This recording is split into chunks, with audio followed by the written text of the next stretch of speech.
Assalamualaikum. Assalamualaikum warahmatullahi wabarakatuh. Good afternoon, everyone.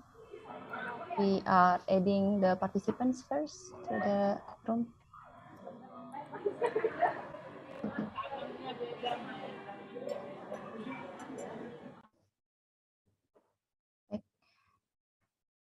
Selamat siang, Assalamualaikum warahmatullahi wabarakatuh. Good afternoon. Selamat datang pada acara sosialisasi Sendai Framework Voluntary Commitment Online Platform untuk stakeholder di Indonesia.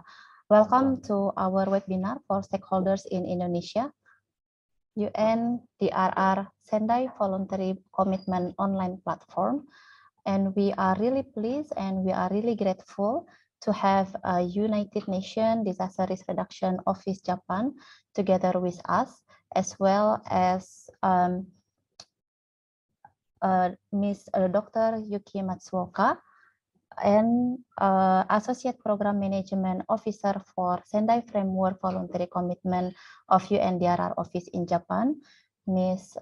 Alisa Mariholganza, yang kami hormati Bapak Raditya Jati, selaku Deputi Sistem dan Strategi of BNPB, Kang Hanif Sulaiman, Kolit dari UNDRR Indonesia, dan Kang Avianto Amri dari CEO Predik. Juga rekan-rekan semua, all the stakeholders that together attending this webinar. The webinar will be bilingual in Indonesia and in English. I am Nuraini Rahma Hanifa from the National Research and Innovation Agency and also from UNDRR Alliance and UNDRR Indonesia that will moderate today's session. I'm sorry if the language will be very mixing using Indonesia and using English language. So for starting our webinar, this webinar is aims as our road to GPDRR. We have a massive vibes from many stakeholders in Indonesia that is coordinated under the BNPB and Bappenas. But however, we see that globally under the Sendai Framework Voluntary Commitment, only 2 organizations is currently submitting, despite the very many stakeholders that we have in Indonesia. So we are expecting that we can have more submission to showcase the good practices from Indonesia to the global region. We are very grateful that we have 70 participants registered, and we have currently 30 participants online in Zoom and also in YouTube. Welcome to our webinar. The objective of this webinar is to introduce Indonesian stakeholders to the Sendai Framework Voluntary Commitment Initiatives and encourage them to submit the voluntary commitment. To present stakeholders' experiences publishing theses, to motivate others to act in DRR and support implementing the Sendai framework, dan to demonstrate how to submit SFVC. Bapak Ibu sekalian, untuk channel untuk multibahasa, kami menyediakan interpretasi bahasa Indonesia. Bapak Ibu di link Zoom yang ada di bawah bisa klik tombol interpretasi, dan di tombol interpretasi nanti ada live translation dari bahasa Inggris ke bahasa Indonesia. Jadi bisa tetap ada di channel bahasa Indonesia untuk mendengarkan bahasa Indonesianya. Untuk bahasa Inggris bisa mendengarkan di dalam channel bahasa Inggris. Kalau ada pertanyaan bisa disampaikan di chat room, nanti akan dipandu oleh panitia kami. Tanpa berpanjang lebar, kita pertama-tama akan menayangkan video Road to GPDRR. Kepada Mbak Vega, silahkan ditayangkan.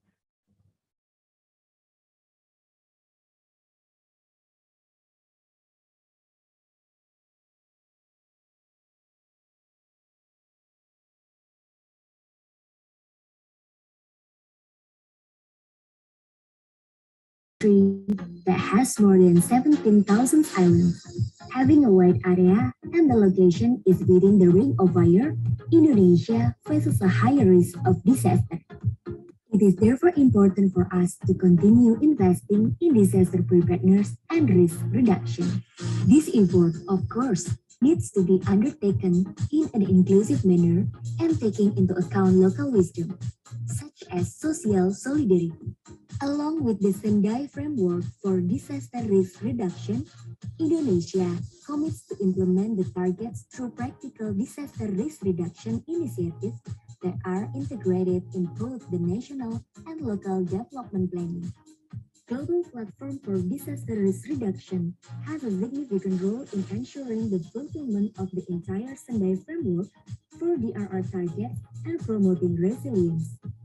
The seventh GPDRR is a strategic opportunity because it will be held in Asia for the first time and amidst the COVID-19 pandemic. Indonesia will host the seventh Global Platform for Disaster Risk Reduction, GPDRR, on the 23 to 28 May 2022 that will be held in Bali. Besides being known as world-class destination, Bali is also known as one of the best locations for holding international conferences. Facing the current pandemic situation, Bali, supported by the government, has prepared various efforts in order to ensure the safety of the participants and its people. The seventh GPDRR 2022 will have two types of agenda. They are main agenda and side events, as well as preparatory meetings. The main agenda will be held in Bali Nusa Dua Convention Center, BNDCC. BNDCC is an exceptional venue for professional events of up to 10,000 participants in theater capacity. BNDCC offers a total of 44 multifunctional and 32 fully equipped meeting rooms. In the new normal adaptation era, the Indonesia government has prepared standard health protocols and CHSE in order to ensure the safety of the participants. This preparation is conducted to ensure that the GPDRR can be held in accordance with hygiene, health, and safety protocols, and to prepare the mechanism for delegation mobility that implements the health protocols and is disabled-friendly. We therefore invite all delegations, development partners, and community organizations to come to Bali to initiate collaboration and joint action on disaster risk reduction and build global resilience. From risk to resilience towards sustainable development for all in a COVID-19 transformed world.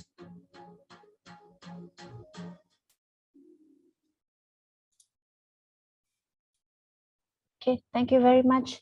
Next, we welcome our Deputy of Sistem and Strategi BNPB, Bapak Dr. Raditya Jati, untuk menyampaikan sambutannya. Kepada Bapak Raditya Jati, kami persilahkan Pak Deputi. Terima kasih. Terima kasih, selamat siang. A very good afternoon for everybody and wish you all a pleasant and blessed day for today. And thank you also very much for inviting me as a for now. We are also one of the committee that are responsible for the Secretariat, National Secretariat for the preparing of the GPDRR itself. So, Assalamualaikum warahmatullahi wabarakatuh. Salam sejahtera buat kita semua. Om Swastiastu, Namo Budaya, Salam Kebajikan. So, I would like to also to say hello to Ms. Yuki and also Ms. Ali and also others colleagues from UNDRR. Pak Rahma, Mas Hanif, Mas Anto from Predict, and also other participants that are now here in this virtual Zoom meeting for today. So I would like to congratulate the organizer also for organizing this important issues on how we really committed on the Sendai framework itself. We as a national government also as a formally based are committed to have this Sendai framework to organize until to target until 2030 that we need to have a very, very good progress and indicator parameters that have to be solved and also have a progress. So I would like to update a little bit about the GPDRR itself. Until now, the registration is more than 5,700 persons registered and 80% might be also attending in person. It means that we will have a very huge meeting after Glasgow in 2022. We will be the one that will be the biggest momentum for conference from the UN system and also from Indonesia, in Bali especially. The GP 2022, this is not a regular conference. This is a very important platform attended by all stakeholders, including also from youth and also from researcher, but of course from the government and the private sector, and also from the NGO and media, of course, from other stakeholders, women stakeholders, from disability. I think there's also some other stakeholders group will be attending the GPDRR itself. So GPDRR itself is not only a regular conference-wide. This is one of the responsibility that we have to face with the risk to make ourselves resilient. That accordingly, that Indonesia is an archipelagic state, mentioned the Article 41 in Sendai framework, that archipelagic state have more risks, or coastal area have more risks rather than other mainland in other countries. So instead that we also have what we call the planning, long-term planning for the Indonesian disaster risk management plan until 2044. This is 25 years plan from 2020. This is stated in the President Decree number 87, 2020, committed by the President itself, and also all the government, national level and local government have the same commitment to success the Indonesian resilience until 2045 as 100 years of Independence Day. So today I would like to also congratulate some stakeholders that already committed from the Sendai Framework Voluntary commitment, that we want to hear about how after this commitment, how can we really succeed and implement the spirit of Sendai itself. From the country, from Indonesia, we propose what we call the sustainable resilience. Why? Sustainable resilience, we need a resiliency that includes all stakeholders to break the silo. With the word of resiliency, everybody can jump in. We're talking about infrastructure resilience, we're talking about community resilience, we're talking about climate resilience, disaster resilience, financial resilience. Anything can jump in with resilience, even the next generation resilience. So I think with this word, we can break the silo, and we can, as inclusively, everybody can join and to make ourselves resilient. So resilience is in ourselves. That's why we want to promote locality and social capital as one of the modality that we have from Indonesia to bring to the global issues. With this issue in Bali for action, anything that we can call this document for the co-chair summary, I think one of the issues that we want to bring the spirit to the world is to make ourselves resilient. Anywhere we are, even if in the coastal area, even we are in the mountainous area, or even in river basin, but we have to make ourselves resilient. This is the spirit for the GPDRR itself. We want to bring the spirit to the world. So I think once again, we want to congratulate the organizer. Also in the GP, there will be a session on the SFVC in the Stakeholders Forum in the 23rd of May. I think there will be a learning lab. So I think we hope that the GPDRR and the APCMDRR that will be held in Brisbane, I think, or Indonesia at that time, as one of the two commitments from the UNDRR and also from Predict, will be one of the that will be committed to the world to the SFVC. So once again, thank you very much, and hopefully we will see you everybody in Bali, and we will have a very good GPDRR that can bring to the world as one of the responsibility from us to bring and to make a very important discussion and important decision from the GPD itself, especially for all stakeholders that are committed for the Sendai framework. I thank you all, and I'll give it back to you, Ms. Rahma Hanifah, and once again, thank you very much. Assalamualaikum warahmatullahi wabarakatuh. Om Santi, Santi, Santi, Om Namo Budaya, and salam kebajikan. Thank you very much. Thank you very much. Terima kasih banyak Pak Deputi. Kami juga sangat terharu dan berterima kasih atas dorongan BNPB dan juga betapa BNPB sangat selalu me-welcome semua stakeholder yang terlibat di kebencanaan, mendorong dan men-endorse kita untuk terus bekerja bersama-sama ya, berkolaborasi bersama-sama, jalan bersama-sama menuju sustainable resilience yang tadi Pak Raditya gaungkan. So we really thank you Pak Raditya Jati. Next, we also thank you to acknowledge all the organizer. This webinar is organized by Inspire Indonesia together with UNDRR office in Japan and the SFVC division, BNPB, BRIN, National Research and Innovation Agency, with the support of Indonesia CSO Coalition for GPDRR 2022. So we have many coalition and many spirit toward the GPDRR. Next to Dr. Yuki Matsuoka, Your Excellency, Head of UNDRR Office Japan, we welcome you to provide what is SFVC. Maybe SFVC is a new to many of the stakeholders to us. Please, the time is yours.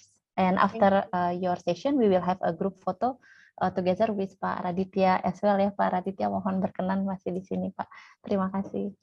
Yeah, thank you. Thank you very much. Terima kasih.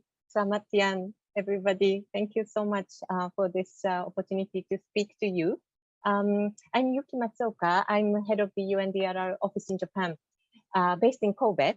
But the UNDRR office in Japan is actually carrying out various global functions. And then one of them is this administrating the Sendai Framework Voluntary Commitment Initiative, including operating the platform, online platform for the Sendai Framework Voluntary Commitment, VC platform. SFVC platform, but if you want to call it VC platform, you know, that it's easier, then let's call VC platform.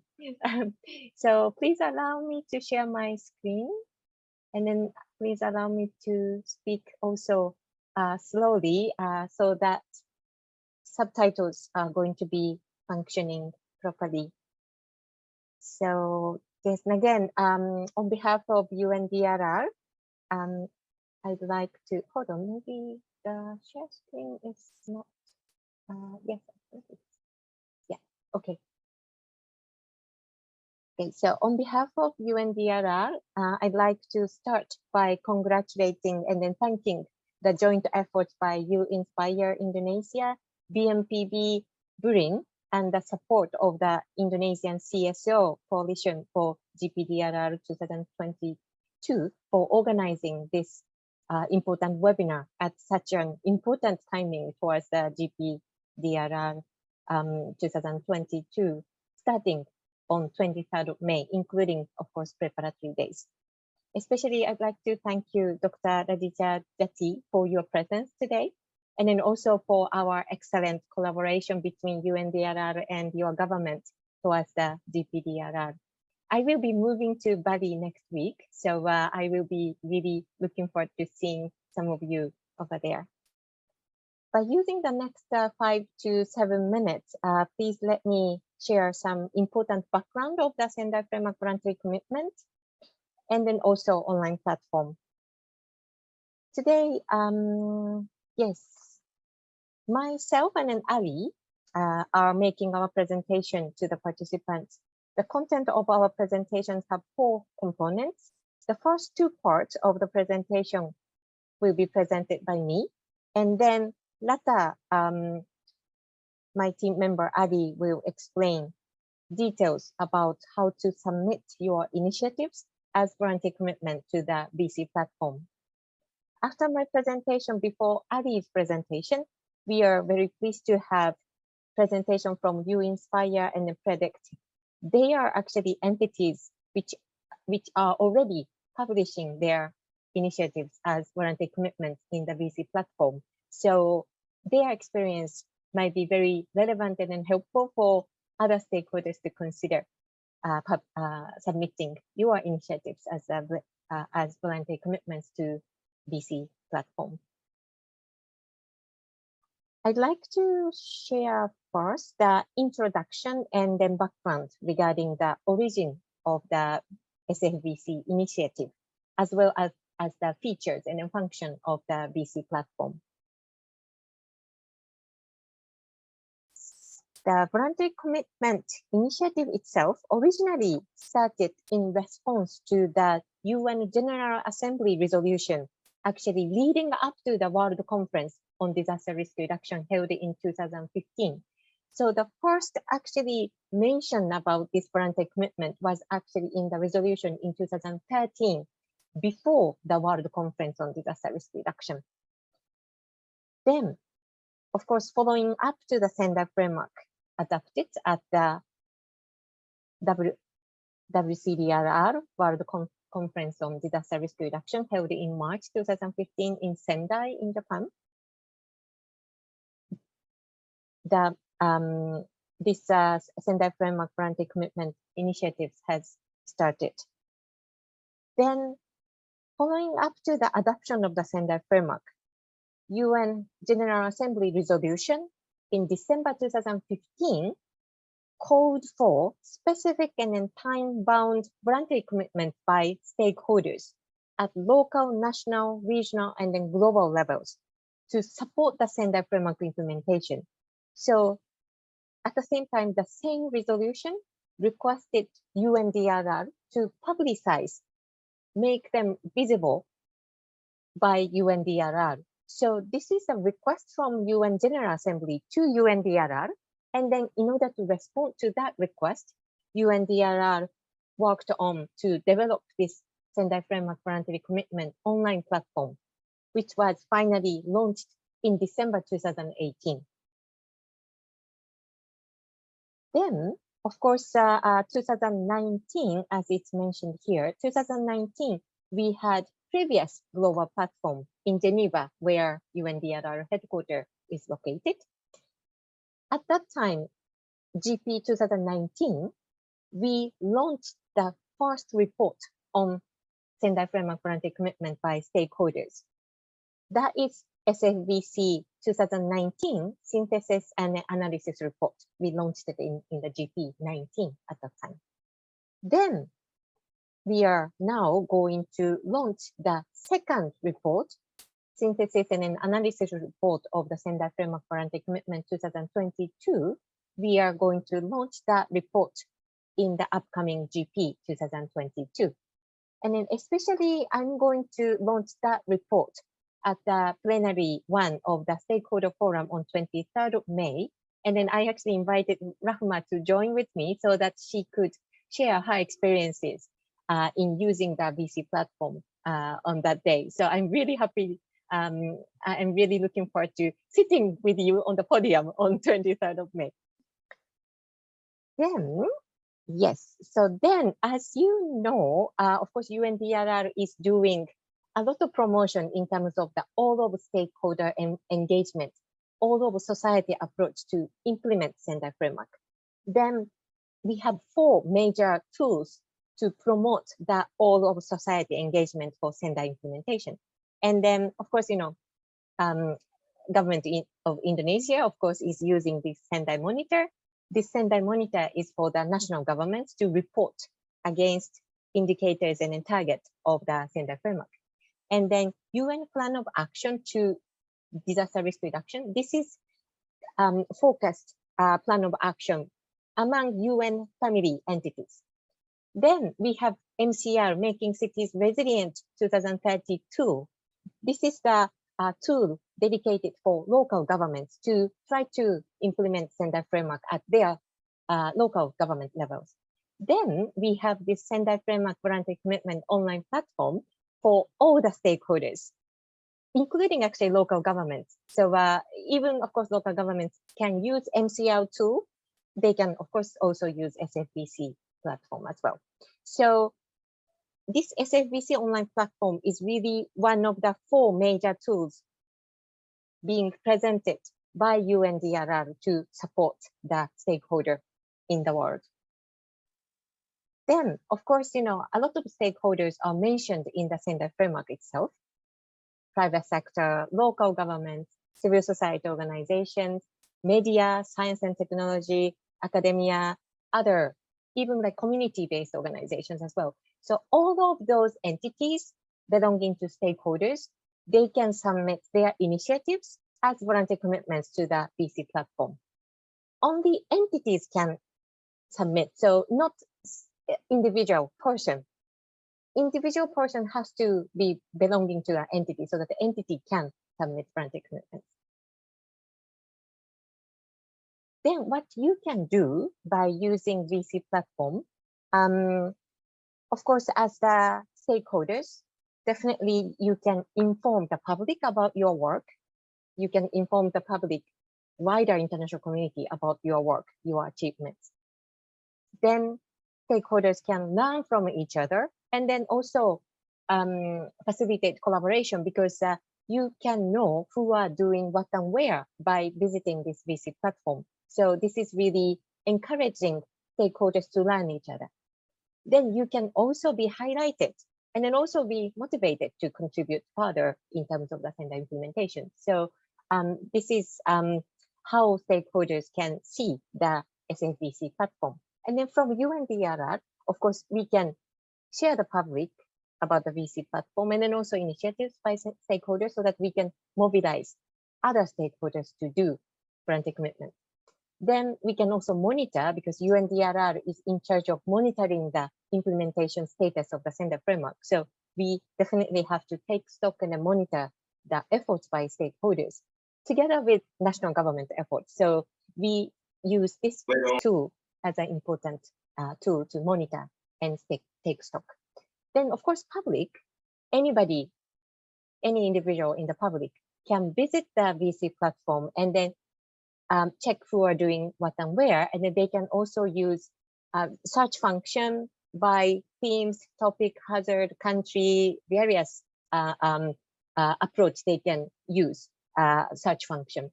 They can also do the notification. For example, if one person, maybe graduate student in a university in Indonesia, if she or he would like to know what kind of voluntary commitments are being published from Indonesia, and then she or he can check Indonesia for notification for her from the system. So then she can be notified every time when Indonesia related VC is published. So this notification is very useful tool for public to use within the VC platform. So this is how it looks, the platform, but I actually quickly show the actual one. So this is the live platform. My favorite section is this commitment box. Please be encouraged to visit when you have time. As you can see, I just choose yes, here. As you can see, you can immediately see the list of snapshots of the stakeholder voluntary commitments from around the world. Everybody is requested to, every entity is requested to submit symbolic photos. So you can see by looking at these photos, you can really feel stakeholders working on DRR around the world. So this is really favorite actually section for me because I really see the efforts going on around the world. So of course, if you go, yes, of course, Predict is here. If you click one voluntary commitment, then you can see full details. So of course, Adi will share with you more details later. Then in addition to being published as voluntary commitment at the platform and then being visible over there, in addition to that, UNDRR also put a lot of efforts to disseminate these voluntary commitment as good practices by working with other, by working with regional offices of UNDRR. Then, for example, this is the Cairo office. We have this UNDRR Arab States office in Cairo, and then they even disseminate VC being published by that sub-region in Arabic as well by using their social network.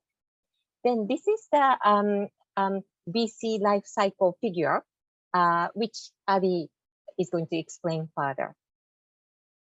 Then, of course, in addition to be highlighted on the platform, you can also have a chance to submit article to highlight your achievements when you have very concrete achievements. So you have so many different opportunities within the VC platform. So this is the last,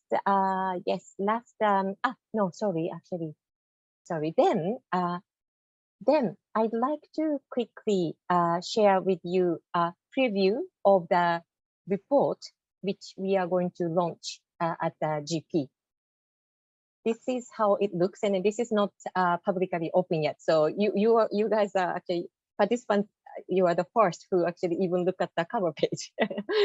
So as you see, we have different geographical scope for voluntary commitments, and then nearly half, 46%, is actually focusing on national, local, and then 33% are global scope, and then 21% is regional scope.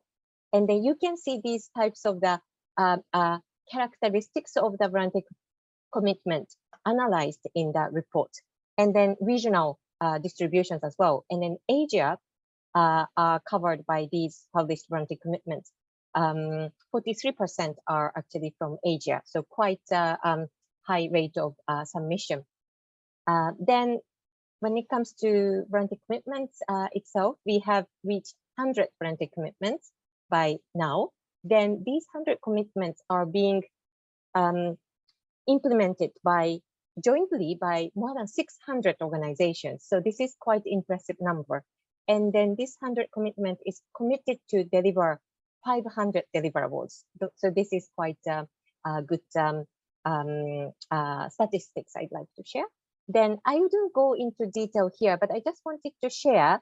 You can see by reading the report, you can see how voluntary commitments are covering 4 priorities of the Sendai framework, 7 global targets of the Sendai framework, and then also how they are linking to the SDGs. So top 1 SDG goal, which is covered by voluntary commitment, is actually goal 11. So, and then we have some connectivity analysis as well, including Indonesia. And then we have 2 country profiles focusing on Nepal and then Philippines, because these are the 2 top countries which are most covered by voluntary commitments. And then we hope to see Indonesia country profile possibly in the next report, for example, after having many VCs from Indonesia published. So yes, I didn't go into details, but I just wanted to share these country profiles are, in our future, could be in our future aims in terms of Indonesia. We also have gender-related VCs. We have children and youth-related GPs. We have private sector-related voluntary commitments. So I am sharing this slide because we have today Predict, private sector, and then we have, of course, UNDRR as the Children and Youth Network. So we have different types of the analysis according to the themes. So yeah, thank you very much. Yes, I stop here, and then yes, and then this report itself is informing the midterm review of the Sendai framework as well. So I really would like to encourage you to visit the VC platform and then learn from Ali later about how to submit voluntary commitments. Thank you very much. Over to you, Rahma. Thank you very much, Ms. Yuki. This is very useful and also very informative. We understand better, and we also really hope that later on we can have the Indonesia country profile, such as Nepal and Philippines. So from how many countries we can do such profile?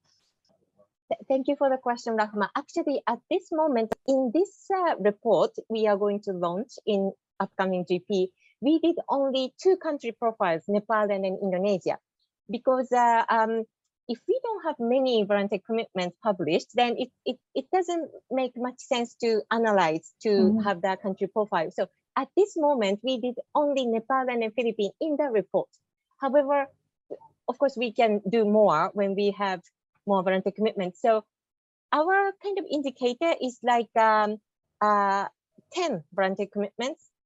We definitely need to have in order to have the country profile. And then often 10 volunteer commitments means 50 organizations are involved. So that is the average, because per volunteer commitment have 5 to 6 partners. That is the result of our analysis. So 8-10 volunteer commitments are needed in order to have the country profile. Thank you.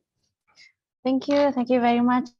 Jadi mudah-mudahan nanti bisa ada 8 komitmen baru ya dari banyak organisasi yang hadir di sini, sehingga nanti kita bisa punya profil Indonesia juga bentuknya seperti apa. Pak Deputi, barangkali jika ada yang mau ditanyakan sebelum kita foto bersama ataupun ada yang mau ditanggapi, silahkan Pak. Sepertinya sudah cukup bagus sekali. Jadi terima kasih. Baik, berikutnya mohon izin kita foto bersama kepada semua. Thank you very much, Miss Yuki, for your introduction, which is really informative. And let's have a group photo before we go to the more technical session. Oke, kepada Bapak Ibu silahkan membuka videonya. Please open your video and we will take a good video, Victor video. And this photo will be also put in the UNDRR website. Jadi boleh dinyalakan dan pasang senyum terbaiknya. Baik, oke kita ambil ya. 1, 2. Sekali lagi kita ambil. Mau ada salam tangguh atau yang lainnya atau nggak usah? Begini ya. Baik, 1, 2, 3. Baik, terima kasih banyak. Thank you very much. Dan kami ucapkan banyak terima kasih kepada Pak Deputi yang sudah menyampaikan sambutan dan mengikuti acara, dan selamat melanjutkan agenda berikutnya. Terima kasih Pak Deputi. terima kasih. Salam sehat untuk semuanya. Thank you very much. Okay. So the next session, we will have 2 practices from stakeholder in Indonesia, from UNDRR Indonesia and from Predict. And after that, we will learn how to submit a more technical detail. Bapak Ibu, untuk sesi berikutnya, we will have it in bahasa Indonesia. Kita akan ada dalam bahasa Indonesia, jadi bagi Bapak Ibu yang ada di fitur interpretation, silakan untuk kembali dulu ke original audio. Please return back to original audio, because the next we will have the presentation using bahasa Indonesia. Kita akan mendengar pengalaman pertama dari UNDRR Indonesia. Tadi Miss Yuki sudah menyampaikan apa saja sih benefitnya dan kurang lebih prosesnya. Dan kita akan mendengar mengapa UNDRR Indonesia submit SFVC, bagaimana prosesnya, challenge-nya, dan juga harapannya seperti apa. Setelah itu kita akan mendengar juga dari Predict. Jadi yang satu adalah asosiasi, organisasi volunteer, satu lagi adalah socio-entrepreneurship. Pertama, kami persilahkan kepada Mas Hanif untuk menyampaikan sharingnya. Baik, terima kasih. Sekali lagi mengingatkan untuk rekan-rekan peserta dari Indonesia untuk berpindah channel ke channel bahasa Inggris, karena akan lebih memudahkan untuk mendengarkan secara langsung, karena 2 sesi berikutnya adalah dalam bahasa Indonesia. Please allow me to speak in Indonesian, Miss Yuki and all the English speaking participants. One of the aim of this is we're trying to get more attention from the Indonesian CSO and government to join SFVC. So we're going to present in Indonesian for easier information transfer. Izinkan saya untuk share screen. Sebelum share screen, mungkin saya perkenalan diri dulu. Nama saya Hanif Sulaiman. Saya adalah co-lead dari Working Group Advocacy and Outreach UNDRR Indonesia. Izinkan saya untuk berbagi pengalaman terkait pengalaman UNDRR Indonesia dalam mengumpulkan SFVC ataupun terlibat di Sendai Framework Voluntary Commitment. Ya, karena ini mendekati GPDRR gitu ya, 12 hari lagi kita menjelang GPDRR, jadi masih menggunakan tema-tema GPDRR, dan juga tadi disebutkan bahwa salah satu tujuan dari SFVC adalah pada kegiatan GPDR nanti, SFVC 2022 Synthesis dan Analysis akan disampaikan pada forum GPDRR yang rencananya akan kita laksanakan di Bali 25-28 Mei. Dan kita juga berbangga bahwa Indonesia menjadi tuan rumah dari GPDRR ke-7. Tadi sempat dilihat juga paparan dari Ibu Yuki terkait highlighting komitmen baru dari negara-negara yang join SFVC. Ada momen reflektif di tweetnya UNDRR pada tahun 2020, beberapa saat setelah kita join SFVC, di acknowledge oleh UNDRR bahwa UNSPIRE Indonesia bergabung untuk menjadi jembatan bagi pemuda dan profesional muda dalam pengurangan risiko bencana. Jadi SFVC ini semacam platform bagi kita untuk menjalankan komitmen secara sukarela dalam menjalankan Sendai Framework. Karena kita biasanya merujuk kepada 5 pesan kunci pemerintah Indonesia dalam GPDRR, yaitu connecting global to local. Jadi sebuah kerangka global seperti Sendai Framework ini menyediakan platform bagi kita di local level untuk menunjukkan bahwa ini bukan hanya sebuah framework global yang bersifat top down, tapi kita juga bisa upaya-upaya kita, baik itu organisasi ataupun pemerintah, itu bisa tercatat. Gitu. Salah satu poin penting bahwa apa yang kita lakukan itu tercatat dan di-acknowledge secara global juga dalam platform ini.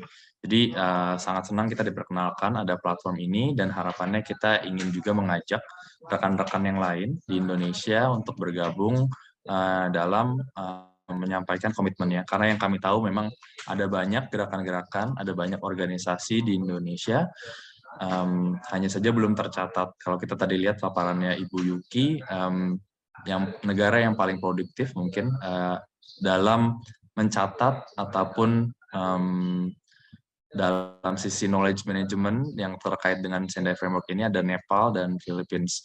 Harapannya nanti setelah GPDRR kita berbangga menjadi tuan rumah, dan juga GPDRR itu kan sangat Sendai Framework terpusat ataupun kental kaitannya dengan Sendai Framework. Harapannya setelah itu pun kita bisa banyak inisiasi dari Indonesia yang lebih tercatat dan diakui. UNSPIRE Indonesia sendiri merupakan sebuah organisasi untuk pemuda dan profesional muda dalam menerapkan science, engineering, technology, and innovation dalam pengurangan risiko bencana. Dan alhamdulillah kita sekarang sudah ada 14 national chapters di Asia,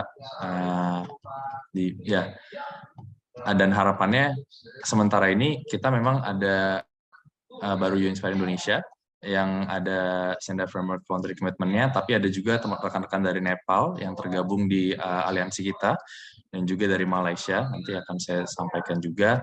Harapannya nanti masing-masing negara ini pun memiliki voluntary commitment-nya masing-masing. Ini salah satu contohnya yang sudah di-submit oleh rekan-rekan kita di Nepal, India, dan juga Indonesia. Next, ini sedikit perjalanan ke belakang terkait UNSPIRE Indonesia dalam Sendai Framework Voluntary Commitment.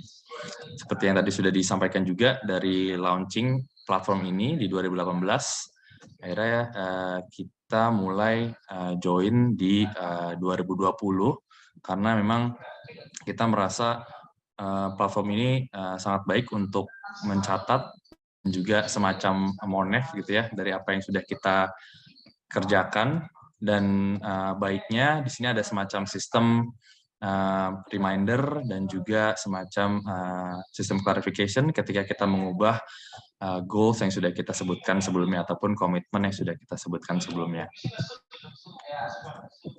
Salah satu yang ingin kita sampaikan dalam pengalaman kita di SFVC ini adalah ada beberapa tantangan. Yang pertama adalah bagaimana kita mendefinisikan objektif dan juga roadmap kita sebagai organisasi, sebagai bagian dari SFVC. Kemudian bagaimana kita menentukan ataupun menjalani output-output yang tangible dan juga doable gitu ya, dapat dilakukan. Karena mungkin ketika di awal kita mau bikin komitmen untuk hal-hal yang sebagai target, tapi bisa jadi belum tentu dapat terlaksanakan. Akhirnya kita bisa mencoba menyeimbangkan antara keinginan dan juga kemampuan, sehingga apa yang kita laporkan, apa yang kita unggah di platform ini juga dapat terlaksana. Terus dari sisi keuntungannya, kita bisa mendapatkan deliverable yang lebih terukur dari kegiatan-kegiatan organisasi kita, kemudian memotivasi juga untuk mencapai targetnya, karena ibaratnya kita udah komitmen, sudah berjanji, dan kita harus menjalankan apa yang sudah kita janjikan. Kemudian ada dari rekognisi dari UNDRR dan juga secara global. Kalau kita tadi lihat, salah satu contohnya adalah tweet dari UNDRR, terus kita juga bisa menggunakan fitur highlight dari Sendai Framework Voluntary Commitment, di mana kita bisa membuat sebuah artikel dan itu akan didiseminasi secara global. Kemudian kita juga bisa melihat komitmen dari organisasi lain dari berbagai negara untuk inspirasi, untuk kolaborasi, dan juga untuk motivasi agar kita juga bisa menyelesaikan komitmen kita. Ini slide terakhir dari saya. Pada tahun 2020 kita mengadakan semacam webinar internal antara rekan-rekan UNDRR Alliance dari 12 national chapter. Pada tahun itu masih 12, sekarang sudah 14. Dan kita senang bahwa hari ini kita bisa mengadakan sesi berikutnya dari SF bersama rekan-rekan dari UNDRR, dan harapannya lebih banyak dari organisasi di Indonesia ataupun pemerintah yang bergabung dalam menyampaikan ataupun mencatat apa yang sudah kita lakukan di Sendai Framework Voluntary Commitment. Terima kasih. Ini slide terakhir dari saya. Saya kembalikan kepada moderator. Ya, terima kasih banyak Mas Hanif yang sudah sharing tentang pengalaman Indonesia. Mudah-mudahan jadi bisa memberikan gambaran yang lebih konkret apa itu SFVC dan bagaimana yang dirasakan oleh UNDRR Indonesia. Kami sendiri mungkin menambah dari Hanif mendapatkan exposure yang di luar dugaan juga ya, dengan kita masukin SFVC itu kita jadi direcognize sama UNDRR, kemudian kita jadi diundang di beberapa acaranya UNDRR, dan juga kita jadi ada yang menghubungi stakeholder global ke UNDRR Indonesia. Jadi kita merasakan berada di dalam komunitas globalnya itu jadi terasa dengan kita submit SFVC tahun 2019-2020 ya. Kita mulai dari 2019 terus di approve-nya 2020. Nah, berikutnya kita persilahkan dari perspektif lain Mas Afianto Amri untuk sharing terkait dengan pengalaman, benefit, dan juga harapan ke depan terkait SFVC ini. Kepada Mas Afianto Amri, kami persilahkan 5-10 menit. Terima kasih banyak. Terima kasih banyak, Rahma. Thank you very much for this opportunity. It's a pleasure to have Miss Yuki and other colleagues who have already joined in this Zoom. Allow me to also present my presentation in Bahasa, and hope that you can also continue with the presentation.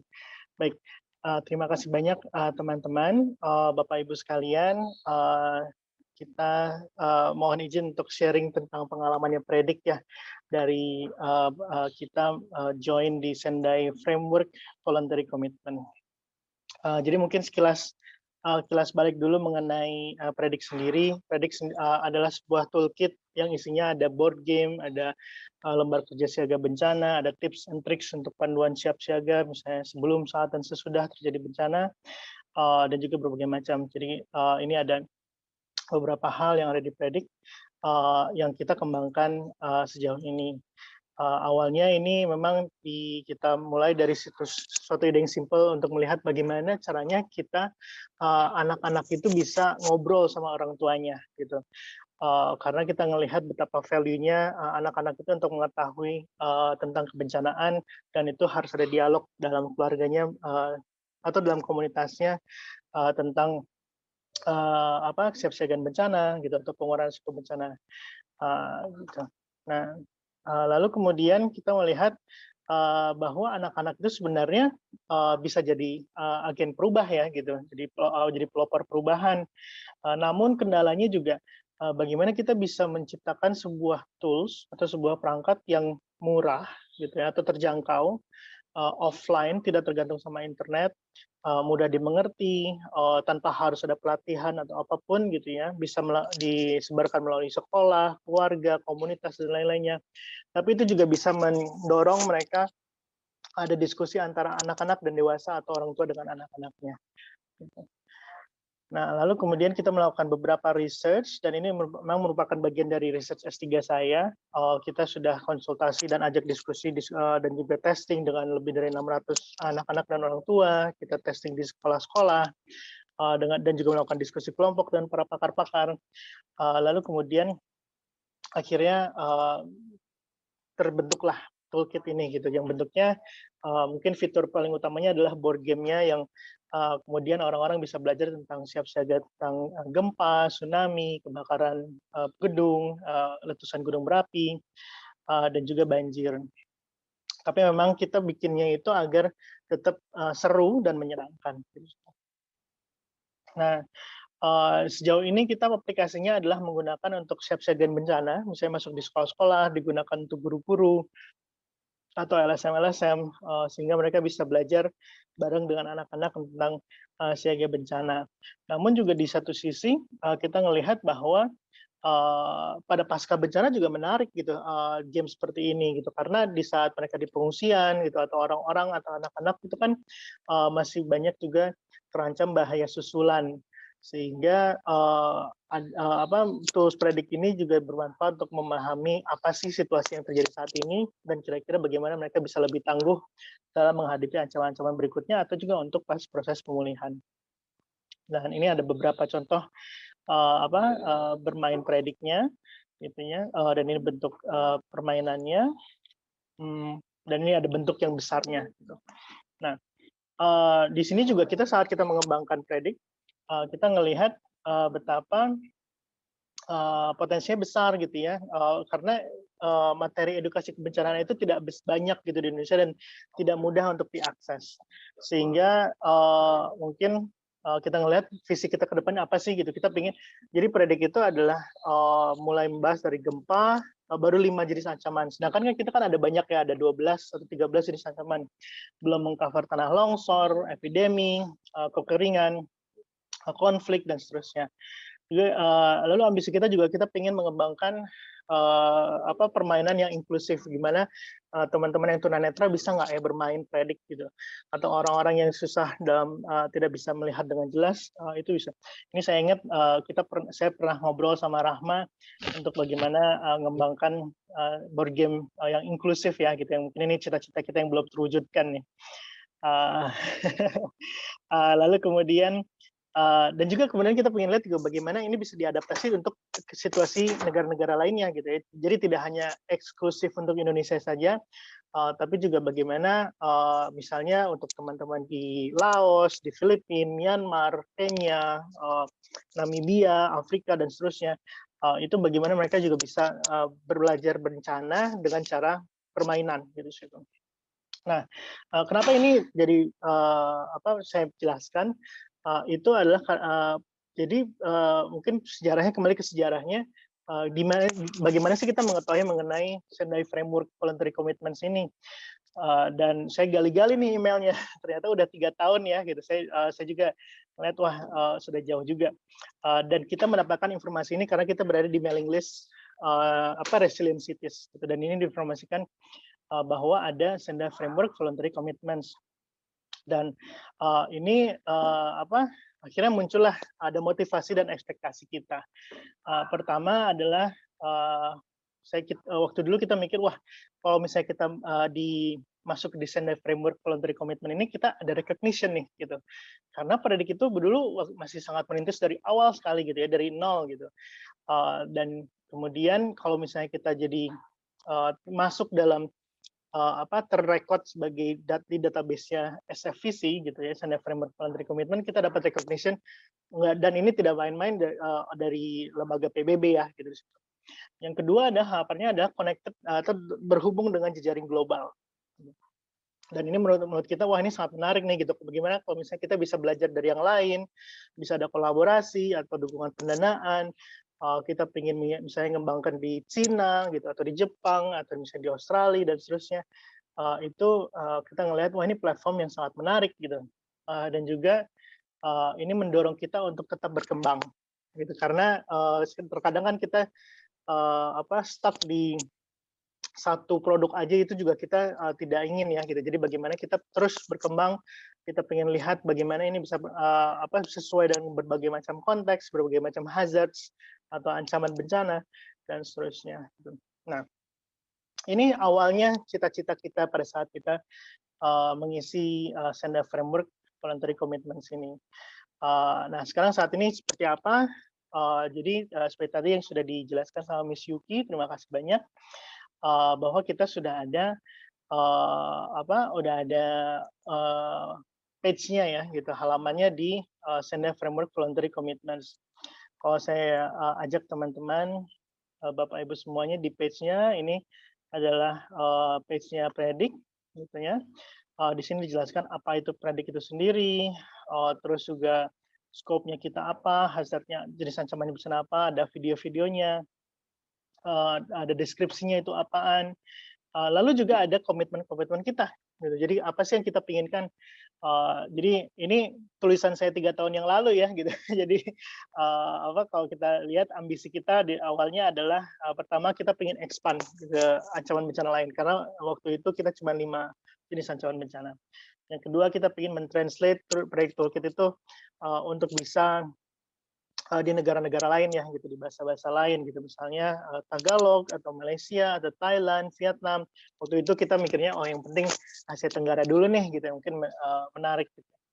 Lalu yang ketiga adalah bagaimana kita bisa memproduksi toolkit ini dan juga menyebarkan lebih besar lagi ya gitu.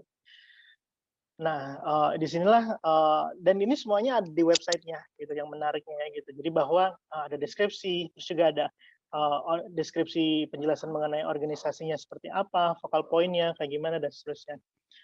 Nah, teman-teman, Bapak Ibu sekalian, bagi sebuah organisasi kecil seperti Predik ya gitu, ini sangat bermakna sekali gitu sebagai social entrepreneur atau startup, karena memang kita membutuhkan platform seperti ini untuk orang-orang bisa lebih memahami atau mengetahui tentang Predik. Dan jadi kita sangat merasa benefitnya dengan adanya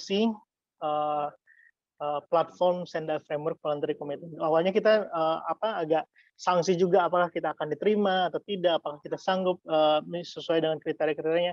Tapi untuk organisasi seperti Predik saja ya, yang baru ini 2019 dan Predik itu baru 2018 dibentuk, baru berumur 1 tahun, itu bisa kita masukkan. Makanya teman-teman lain yang ada di sini, para peserta lainnya tentunya harusnya bisa ya gitu, untuk mencantumkan voluntary commitment-nya. Oke, saya geser lagi ke presentasi saya. Nah, namun memang untuk harapan dari segi kolaborasi dan pendanaan itu menurut saya sih kita belum sampai sana gitu. Belum merasakan benefit semaksimal seperti yang kita harapkan sebenarnya.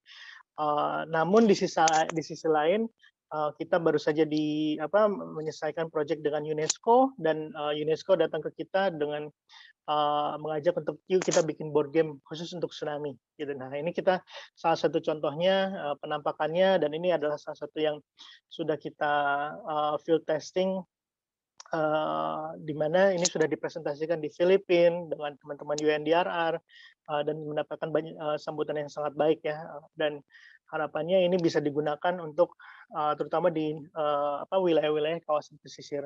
Ini juga kerjasama dengan UNESCO, BMKG Indonesia, U-Inspire, dan juga teman-teman Predik gitu di sini, yang kemudian kita kembangkan sesuatu yang baru. Gitu. Lalu kemudian juga yang ekspektasi kita yang terakhir gitu ya, bagaimana kita bisa terus terus berkembang. Itu mungkin salah satu fitur yang saya sangat hargai itu adalah UNDRR, atau kita tetap mendapatkan email secara konsisten ya gitu, untuk sudah sampai mana nih komitmennya gitu, apakah sudah ada progres atau tidak gitu. Nah itu saya rasa suatu fitur yang sangat bagus ya gitu, dalam artian itu juga mengingatkan kita tentang oh iya saya sudah berkomitmen, dan bagaimana ini bisa kita jaga atau kita penuhi komitmennya gitu di situ. Di situ yang mungkin yang bagus ya gitu. Namun juga patut diakui tidak se-user friendly itu website-nya gitu, dan waktu itu saya pernah menugaskan salah satu membernya tim Predik gitu, untuk tolong dong kita dijaga dipastikan update gitu websitenya, tapi itu memang tidak bisa kita pegang juga gitu. Dan disinilah memang kayaknya kita perlu evaluasi untuk kami sendiri juga, untuk internal kami, namun juga untuk mengajak bagaimana kita bisa mendorong komitmen-komitmen kita itu juga bisa tetap terjaga dan juga tetap terus terlaporkan ya gitu di situ. Gitu. Mungkin ini slide terakhir saya tentang rekomendasi dan way forward gitu. Yang pertama itu adalah saya mengajak teman-teman aktor-aktor PRB di sini, terutama yang di Indonesia ya gitu, untuk menjadi bagian dari Sendai Framework Voluntary Commitment. Menurut saya banyak sekali praktek-praktek baik atau juga inisiatif-inisiatif yang sangat bisa masuk di platform ini, dan sehingga bisa orang-orang lain di luar Indonesia bisa tahu gitu, atau juga bahkan orang-orang kita gitu ya sesama Indonesia juga saling mengetahui dan juga bisa saling kolaborasi jadinya. Lalu kemudian saya juga mengajak teman-teman UNDRR gitu ya, dari tim UNDRR itu juga untuk membantu kita dalam moderasi dan memfasilitasi. Karena kolaborasi dan juga misalnya, karena ini salah satu harapan kami ya gitu untuk kolaborasi dan pendanaan itu adalah platform saja itu mungkin baru satu langkah nih gitu. Tapi langkah berikutnya itu kita perlu bantuan lagi untuk bagaimana comblangnya gitu ya, link and match-nya dengan aktor-aktor lainnya gitu, atau moderasi diskusi, memfasilitasi untuk mendapatkan partner gitu ya, atau kolaborasi. Itu akan sangat powerful gitu kalau misalnya ini bisa terwujud.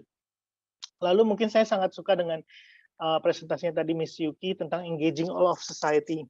Kalau misalnya kita belajar dari COVID, kayaknya ini sangat pengalaman yang berharga ya gitu, bahwa pertama engaging all of society itu perlu inklusif akses yang inklusif untuk informasi, berita, update yang dapat diandalkan. Yang kedua adalah perlunya promosi yang lebih banyak, khususnya untuk SFVC ini ya gitu, Sendai Framework ini. Tandanya bagaimana strategi komunikasi itu bisa efektif menjangkau khususnya aktor-aktor PRB atau aktor-aktor kemanusiaan di Indonesia.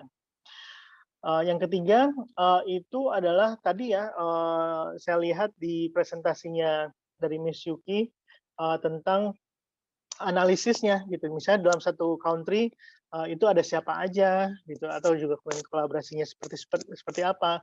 Mungkin akan lebih menarik kalau misalnya kita lihat analisis itu bisa kita olah lagi untuk per sektor, per tema, per negara, dan itu bisa serba otomatis gitu ya. Itu kalau misalnya memang sudah ada fiturnya, mohon maaf apabila saya tidak mengetahuinya, tapi itu menurut perspektif kami itu akan memiliki informasi yang sangat kaya dan berharga. Lalu terakhir itu adalah mengenai local champions. Ini perlu disupport nih. Jadi bagaimana jawara-jawara lokal itu perlu didukung dengan pendampingan teknis, fasilitas, sumber daya, sehingga mereka bisa, atau kita semua lah gitu misalnya yang menjadi jawara lokal ini bisa menjadi bagian dari platform ini yang sangat menarik dan bisa terkoneksi dengan tidak hanya di Indonesia saja tapi juga dengan dunia global. Terakhir poin saya, kalau kita belajar dari ada yang namanya Konferensi Nasional Pengurangan Risiko Bencana berbasis komunitas yang pernah dilakukan di 2021. Itu dalam seminggu atau dalam waktu sebulan lah gitu ya, kita ada 137 lembaga ikut serta dan berkontribusi di tingkat nasional dengan berbagi ilmu, berbagi praktik-praktik baik, melihat pembelajarannya dan seterusnya. Nah ini sebenarnya ini sama ya gitu, dengan kita berbagi ilmu, dengan kita saling berkoneksi, kita bisa berkolaborasi dengan lebih kuat dan untuk mendukung ketangguhan bersama gitu yang secara berkelanjutan. Nah ini temanya GPDRR kali ini nih gitu, bahwa ini bisa sesuai. Mungkin ini demikian dari saya. Terima kasih banyak dan saya oper lagi ke Rahma. Terima kasih. Terima kasih Mas Anto, luar biasa ini presentasi dari Mas Hanif dan juga Mas Anto, dan juga Mas Anto tidak hanya sudah menggambarkan juga pengalamannya plus ekspektasinya apa yang sudah didapatkan, dan terima kasih juga rekomendasinya ini dari Ketua MPBI dan juga yang mengkoordinasikan masyarakat Koalisi Indonesia dan mengkoordinasikan KNPRBBK yang ratusan lembaga organisasi. Harapannya ya tahun ini kalau kita ada 10 organisasi dulu yang masukin, tahun depan ada 20, tahun depannya lagi ada 30, 50, itu akan terasa banget ya bagaimana kegiatan aktivitas di Indonesia yang kemudian terdengar di level global. So Miss Yuki and Miss Ali, apology that we had in Bahasa Indonesia, but I hope you can follow through the English slide that has been provided by Hanif and also by Anto. And also there is a very good triggering from Mas Anto, which is the call to UNDRR to also seek a possibility to, once we have the platform, also the ability to moderate between stakeholders who already have submitted. So maybe there are more interaction between stakeholders. So this interaction will also enable more collaboration and resource mobilization. Miss Yuki, untuk peserta Indonesia, kita akan mendengarkan kembali dari Miss Yuki dan dari Miss Alisa. Jadi bisa kembali lagi ke channel interpretasi Bahasa Indonesia untuk mendengarkan translasinya jika dibutuhkan. For Miss Yuki, do you want to give some tanggapan apa? Some response after Dr. Anto presentation? Or maybe we heard first from Miss Ali. I know that Miss Yuki have another agenda, so maybe. Yes, thank you. Yeah, Since, thank you. My presentation was a bit longer than I planned, so maybe let's move straight to Ali's presentation about how to submit. But I'd like to say thank you for these two representatives, to share their experiences, because it's so important for stakeholders to hear their own, their peers' voices rather than, from UNDRR side. So I really appreciate their presentation. Thank you. Thank you very much, Dr. Yuki. So next, we allow to Miss Ali. I'm sorry that the time is shifting because I think everyone is longer, and I resisted to cut because I think the information is important to be heard by the stakeholders. So please, Miss Ali, the time is yours to share how to technically submit the SFVC. Sure. Can I ask you to confirm that you can see my screen? Yes. We can see your screen. Okay, thank you so much. So first of all, terima kasih for the introduction and for the presentations by Mr. Avianto Amri and Hanif. Their voluntary commitments are truly inspiring, and I hope that they will also motivate other stakeholders in Indonesia to submit voluntary commitments on the platform. Today, I will be presenting a step-by-step guide on how to submit a voluntary commitment on the online platform.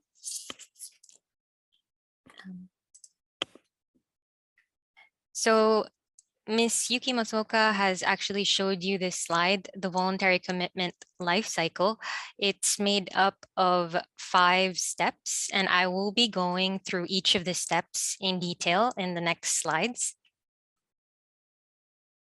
The first step is to set up your account on the SFVC online platform.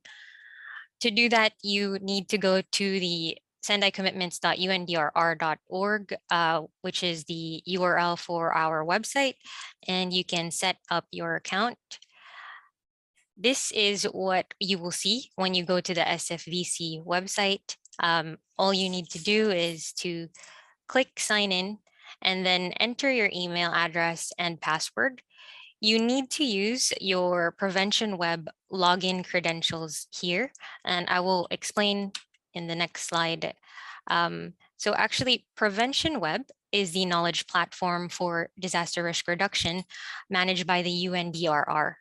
If you don't have a Prevention Web account, you must register for one first, and you can just click the button here, and then you can log into the SFVC website using those credentials from the Prevention Web website.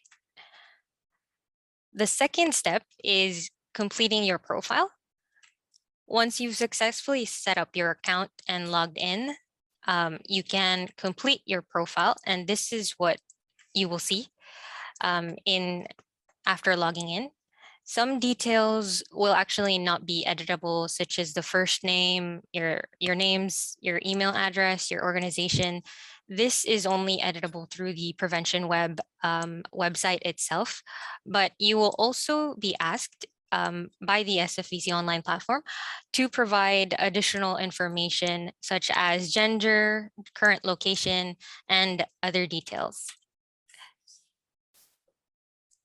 In updating and completing your profile, you will also be asked to choose your notification settings based on your preferences for example, the priorities for action for the Sendai framework, the hazards. You can choose from these different hazards that you might be interested in. Themes and issues, these are the themes and issues that you can choose from. The regional coverage, as well as the countries or territories that you might be interested in. Once you subscribe, basically once you select your preferences, you will then receive updates on the commitments that actually coincide with your preference. Now, before I actually proceed with step 3, I want to ask if there's any questions from the audience.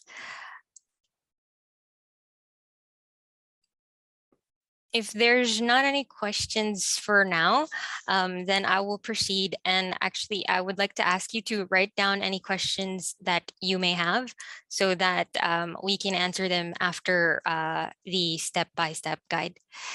So the next step is the actual submission of a voluntary commitment. And this is sort of the flow chart of how you can submit a voluntary commitment in the website. So once you are signed in, you will arrive at the homepage where you can see this button, Add New Commitment. And this will start the process for submitting a voluntary commitment. This is what you will see upon clicking clicking the Add Commitment button. And submitting a voluntary commitment will actually require you to fill out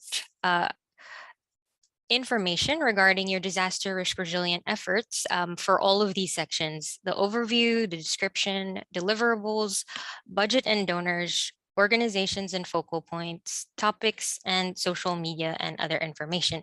I will go through each of these sections in the next slides. So for the overview, here you will be asked to enter the basic information, including title, scope, and duration of your voluntary commitment. For the scope, your commitment can actually be either global, which is open to all countries and territories, and regional, which is open to all countries or territories within one region, or national or local, which is specific for specific countries and territories only. And then you will, so this is the actually the drop down for the regional and national or local coverage, if you choose regional or national or local. And then you are asked to actually upload a photo to represent your commitment. And in selecting a photo, we actually would like to ask if you can avoid uploading logos of your organization. Instead, we encourage you to upload photos that are in action related to your disaster risk reduction efforts. And then some VCs may actually, a VC is a voluntary commitment. Some voluntary commitments may have been announced before or during the Third World Conference on DRR in March 2015. And we request that you tick the relevant box if this is the case. So just tick, and then finally, we ask that you tick the box if your commitment is part of an umbrella initiative, and indicate which umbrella initiative it is part of. So I will explain more in detail about the umbrella initiatives in the next slide. So these are actually some examples of umbrella initiatives, and this slide shows the umbrella initiatives that are in the platform with more than one VC. So an umbrella initiative is actually a major project or plan that is often formally agreed and defined, and provides a framework and consolidates efforts by several entities to support and advance specific areas of work, such as the UNDRR Alliance. So here you can see there are 5 voluntary commitments from UNDRR. And so the next part of the creating a commitment is developing the description and deliverables. These are actually the most important sections of the VC, where we often request for clarifications from our stakeholders before approving a voluntary commitment for publication on the website. Requests for clarification and approval will be discussed later, but we want to just emphasize the importance of basically defining and developing this description and deliverables of your voluntary commitment. So we emphasize the logical consistency for voluntary commitments to ensure that the VCs that are published are a good practice. Recognizing a good practice combines quantitative and qualitative assessments. So this includes basically the logical coherence of objectives, activities, and deliverables of a voluntary commitment. We also validate the strategic alignment to the Sendai framework priorities for action, the Sendai framework targets, the indicators, and the strategic alignment to the sustainable development goals. And then finally, we also confirm the budget secured, the organizations that are working together, the number of organizations that are working together, the deliverables, the sustainability and replicability of the voluntary commitment. So we check when a VC is submitted, we check all of these to make sure that these are all coherent and logical throughout the voluntary commitment. So this is what you would see in the description section. You need the short description, a longer description of the commitment, and you need to answer 2 narrative questions. For the short description, here you can actually see an example. And we encourage that this description be very short, a maximum of 30 words and 300 characters, describing the goal and scope of your voluntary commitment. The description of commitment, I will actually cover in the next slide, but the narrative questions that you can see here, basically, did the Sendai framework change or contribute to changes in your activities or organization? And what led you to make this commitment initiative? What was your position before making this voluntary commitment prior to the Sendai framework? So these are questions that we ask to reveal like clearer connections of your voluntary commitment to the Sendai framework. It's important that we ask these questions because we need to make sure that the commitment is actually relevant, and we also, but we also want to make sure that we don't burden the stakeholders to ask for more information. So these are the questions that we ask regarding that. On the description of the commitment, this is a longer description that we ask for, and we encourage that it would have 3 parts: an introduction, a body, and conclusion. And we pay actually very special attention to this description. So the introduction will actually include your mission. How does your VC help achieve your mission and implement the Sendai framework? And then the body will cite ideas, information, or evidence to support your voluntary commitment. It will state the goal and scope as well, and state SMART objectives and briefly define the deliverables. Finally, the conclusion, you can just mention here your final remarks. And I noted that Hanif earlier mentioned that this is one of the challenges that they experience when they had to redefine their objectives so that it'll be specific, measurable, achievable, relevant, and time-bound. So we will, of course, the SFVC team will, of course, help you to redraft or develop these as you go through requesting clarifications or even requesting actual suggestions to improve your voluntary commitment and get it ready to be published. The next section of the commitment is the deliverables. The deliverables should be linked to the provided information in the description. And so deliverables are the end products of the voluntary commitment.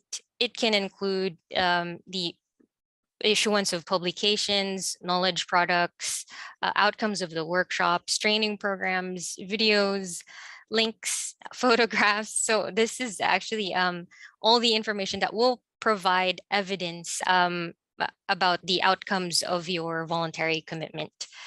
And the description and intended delivery date is requested for each deliverable. Finally, later we will ask you to provide the output once the delivery date is due.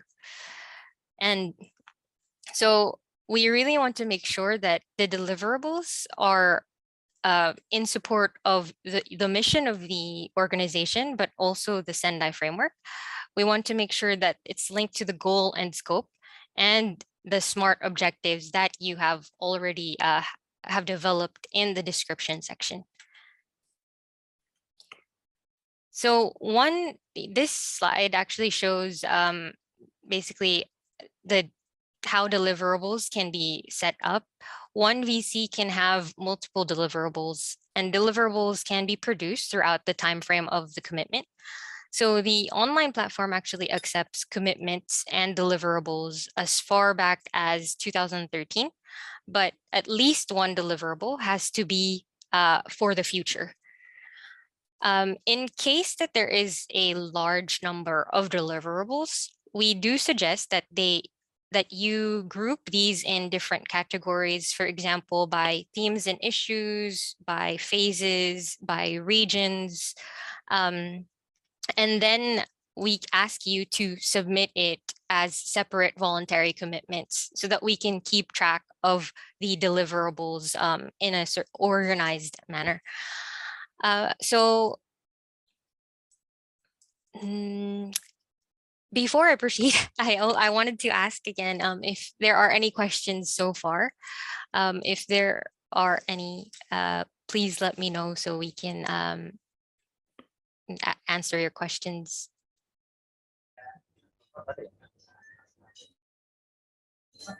Thank you very much, Ms. Ali, for the explanation on the SFVC.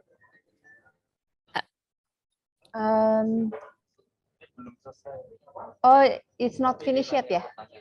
No, Yeah, I'm just asking, should I proceed? Go forward because Okay. I think the question is quite general. Like, for example, if the local government, the BPB, and also submit the SFVC, and also are there any educational limits SFVC? It can also be answered in the end. Okay, sure. Okay, then I will leave the questions to the end and proceed with the rest of the presentation. So after you develop all of your deliverables, you can actually save and preview your commitment. And then there are actually 4 more sections to develop. The budget and donor section asks for the scale of beneficiaries, the budget scale, the secured budget size, and the donors. So these are actually simple predetermined scales. You can see the drop down boxes here. And then we ask you to include the names of your donors. However, we know that some of the information on the budget and donors could be sensitive, so that you have the option to make this information private. On the organizations and focal point section, you will see that you can include the implementing organizations, the focal points, and the other partners for your voluntary commitment. So the implementing organizations are the core organizations responsible for implementing a voluntary commitment, while other partners are supporting the voluntary commitment but are not responsible for it. We encourage as much as possible for voluntary commitments to have as much organizations working together, because we know that building resilience takes is a shared responsibility, as already mentioned by Ms. Yuki Matsuoka, and it will be more successful and we will have greater impact by involving more organizations. So the organizations are actually synchronized to the Prevention website. And this means that if your organization does not yet have a profile on Prevention Web, you will be asked to create that. But if you create it through the SFVC platform, the Prevention Web will also, it will automatically be created in Prevention Web as well. So, and then we also have the focal points in this section. So each VC is required to have one main focal point and an additional focal point. And so at least there should always be at least 2 focal points per voluntary commitment, so that we can actually follow up make sure to follow up on the progress and achievements of the voluntary commitments. The next section is on the topics, including the themes, issues, and hazards, the Sendai priorities and targets, and the sustainable development goals that your voluntary commitment might be contributing to. So you will be asked to select among the options what you think your voluntary commitment is aligned with. The themes and issues, these are the some of the themes and issues that you will be asked to choose from. These are the hazards that you will be asked to choose from. This is the 7 global targets for the Sendai framework commitment. And these are obviously the sustainable development goals that you can also align your voluntary commitment with. We do recommend that you make sure to really think about what topics your voluntary commitment contributes to, because this can help for accountability and the quality of the data for conducting our analysis and reporting globally. So just to also mention that themes and issues as well as hazards are all consistent with the definitions in Prevention Web, which is the knowledge platform of the UNDRR. And then finally, the last section of the of submitting your voluntary commitment is the social media and other information. Essentially, we ask you to provide links to social media, reports, publications, and other additional information to allow the public to get to know more about your voluntary commitment. And then finally, once you've successfully completed all the different sections, you can then click on Submit Commitment here. The platform will actually prompt you if you have missed any required information. So you won't be able to submit if you actually missed some important or required information. But you can always save the draft basically to work on it later. So once your voluntary commitment has been submitted, this is actually what happens. So if the SFVC team doesn't have any observations or clarifications regarding your voluntary commitment, then it will be approved and published.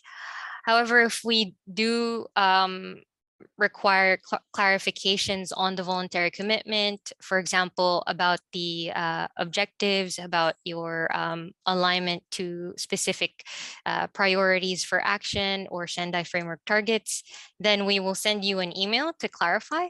And then once the clarifications are cleared, the VC will be published. Finally, your VC could be rejected, but it's very, I would say, rare. It would only be rejected if it's not relevant, meaning to say if we see that it actually does not contribute to the Sendai framework, or if it's actually not eligible. So actually, Ms. Yuki Matsuoka had explained that there are other platforms or tools that we use to monitor the Sendai framework. So if, for example, your voluntary commitment or your initiative is being implemented by the national government only, or for example, by a UN agency only, then you may not be allowed to submit it through the SFVC online platform, because as Yuki mentioned, that the platform, this online platform, is specifically for multi-stakeholders. So, but however, if, for example, you're working with a UN agency and you are, for example, part of the media or part of local government or an NGO working with the United Nations, then we do allow submissions through the platform. So we will inform you accordingly if it is illegible or not. So yes, so that's actually the submission of a commitment. But after that, there are also two more steps in the voluntary commitment life cycle. The step 4 is the reporting on progress. And so progress reports actually allow for UNDRR and other stakeholders to be updated about the voluntary commitment in the online platform. The progress report has 5 parts: the summary progress update, the achievements at a glance, how are you assessing progress, challenges in implementation, and steps for the next year. Questions 3 to 5 are actually only visible to the SFVC team, so myself and Yuki Matsuoka. And we actually ask that you be specific and highlight concrete actions that are helping your organization implement your VC when you report your progress. So just to show you the timeline for progress report, this is what the timeline for progress reports look like. I think actually Mr. Avianto Amri from Predict showed you a reminder that he received from the SFVC online platform. And the SFVC online platform has actually been automated so that you will be sent a reminder both for progress reports and deliverables. For progress reports, ideally, you are expected to submit a progress report every 6 months. And you will receive an email after 6 months if you have not sent a progress report yet. And then after that first email, you will receive an email every month for 3 months. And then actually, so the platform works so that we can see the status of each voluntary commitment, whether a progress update is needed or a progress has not been updated. So this is basically the timeline for those status to come up once you have submitted your commitment.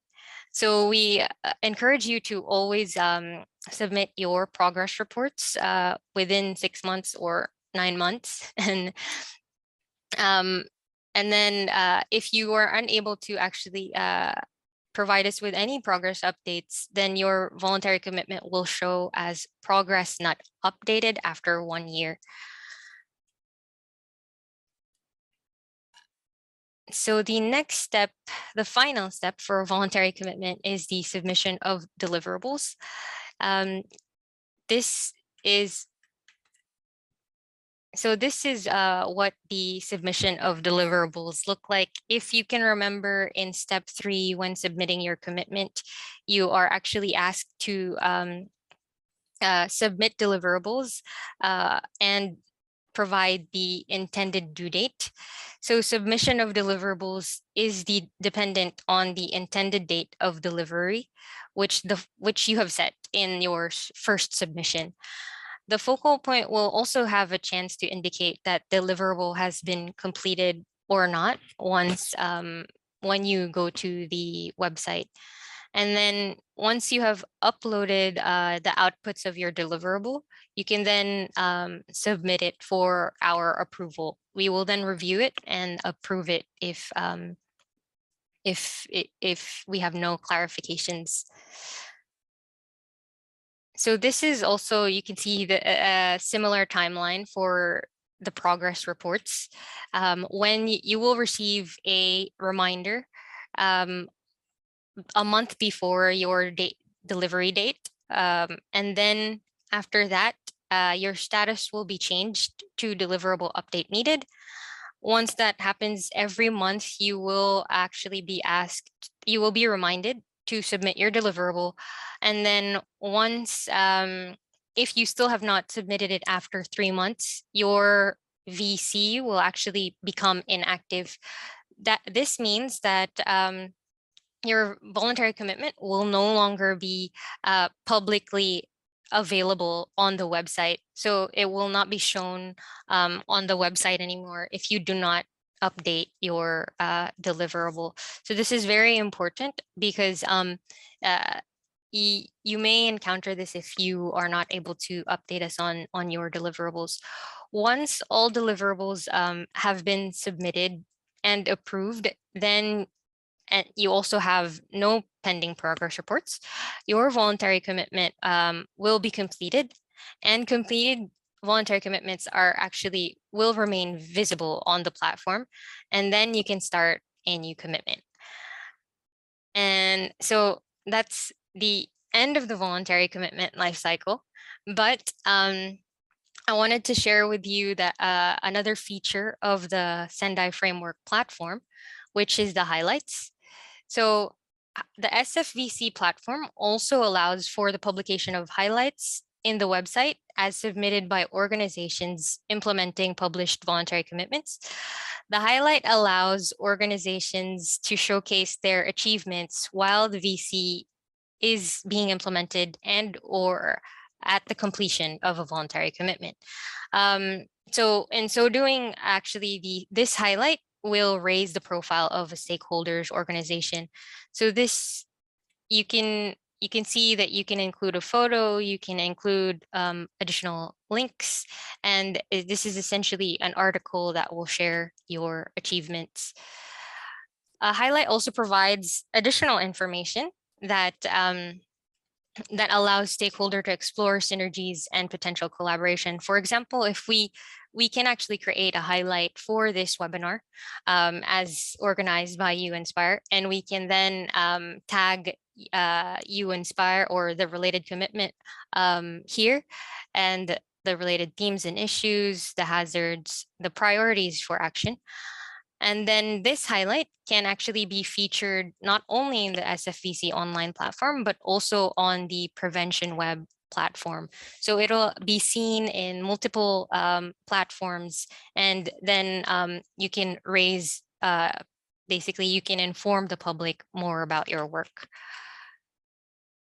Finally, we actually do have guidelines for submissions on the additional materials and sorry, you have guidelines for submission, which has additional materials and detailed information on how to submit a commitment.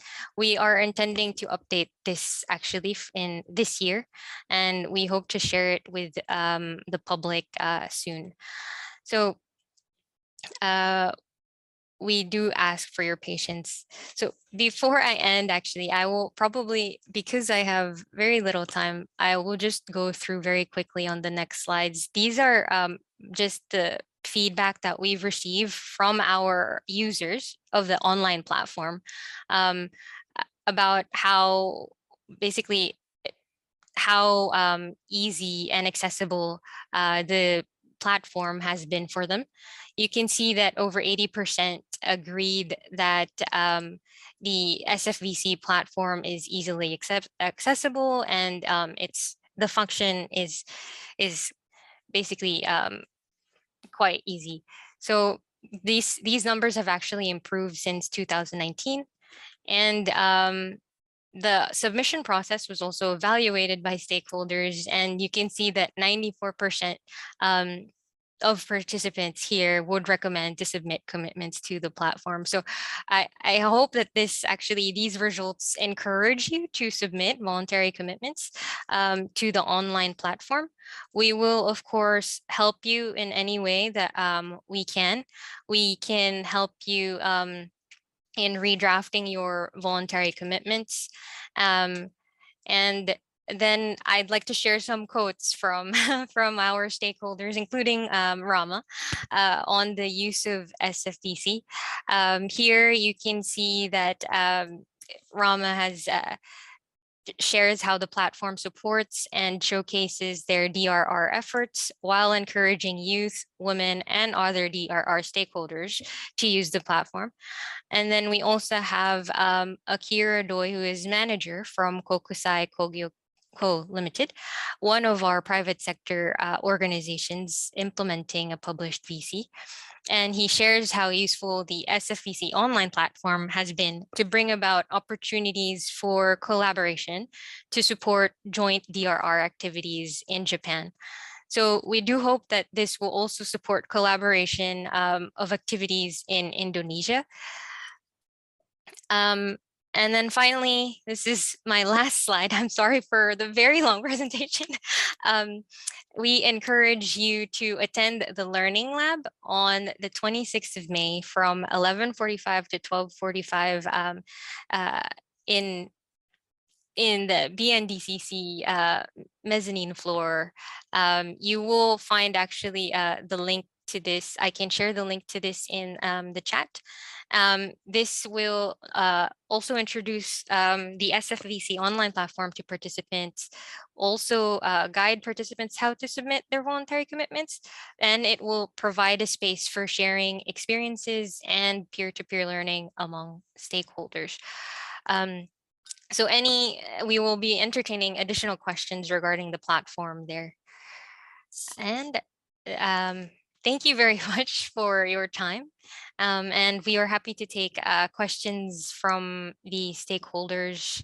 I hope that I did not speak too quickly, as I had a very long set of slides.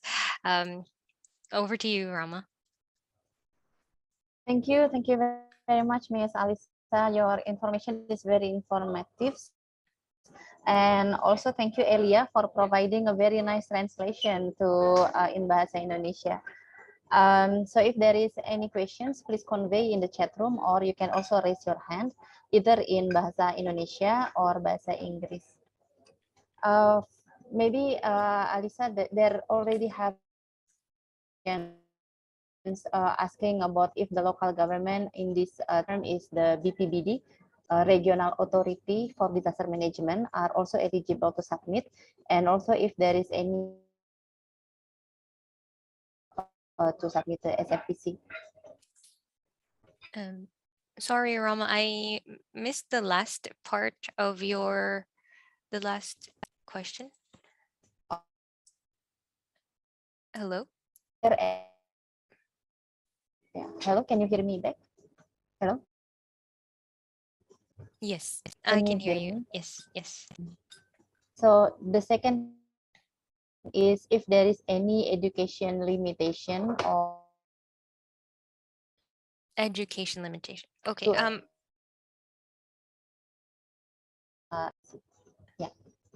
Sure. Let me answer first the first question on local governments. Yes, actually, local governments are also encouraged to submit in our platform. Although we have the Making Cities Resilient platform for local governments, this is a more specific platform that it's more of an umbrella initiative that has a specific framework to follow. But if local governments that are not working with MCR, they can also submit. Actually, even those who are submitting through Making Cities Resilient can also submit through the online platform. Regarding, and of course, I think if Dr. Yuki Matsuoka has some follow-up answer, that would also be welcome. Yes, I have only 5 minutes before moving to different meeting, but this is important point. So please allow me to supplement what you have just said, Ari. So this, yes, the MCR website is actually MCR scorecard tool, very specific tool local governments can use. So even MCR participating local governments are encouraged to submit their concrete initiatives as voluntary commitment to the VC platform, because the topic purpose and then objectives are different. So local governments are very much encouraged to submit, as Ali has mentioned. And then when it comes to national governments, I just would like to take this opportunity to clarify. National governments by themselves, they cannot submit voluntary commitment to this SFVC online platform because this is really for the stakeholders. However, for example, if Rahma, you are from, you Inspire Indonesia, if you Inspire Indonesia is doing this initiative together with national government of Indonesia, then they can actually jointly submit a voluntary commitment, because this is still regarded as the stakeholder initiative, so like joint initiative. So one, for example, voluntary commitment purely by a national government, it cannot be submitted. But the voluntary commitment jointly carried out together with stakeholder, together with the national government, together, the voluntary commitment, the initiative can be submitted as a voluntary commitment. So that is the important clarification, because many stakeholders are working with national governments, and it's good collaboration, of course. So we want to also highlight that collaboration as well within this SFVC platform. So that is a clarification. Thank you. Thank you. So the second, Dr. Ricky and also Ms. Ali. yes, sorry, there's some lag in the call, but so the second question was about education limitation.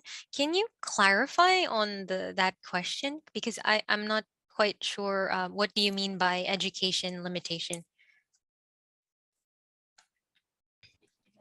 Maybe I would Pak Edi Susanto. Pak Edi Susanto, apakah masih ada di forum, Pak, untuk bisa mengklarifikasi pertanyaan terkait batasan pendidikan?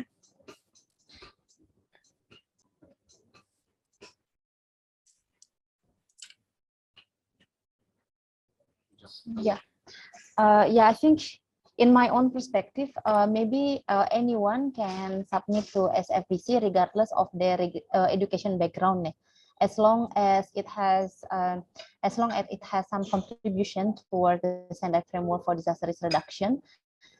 Then regardless of the education, it can be submitted to SFVC.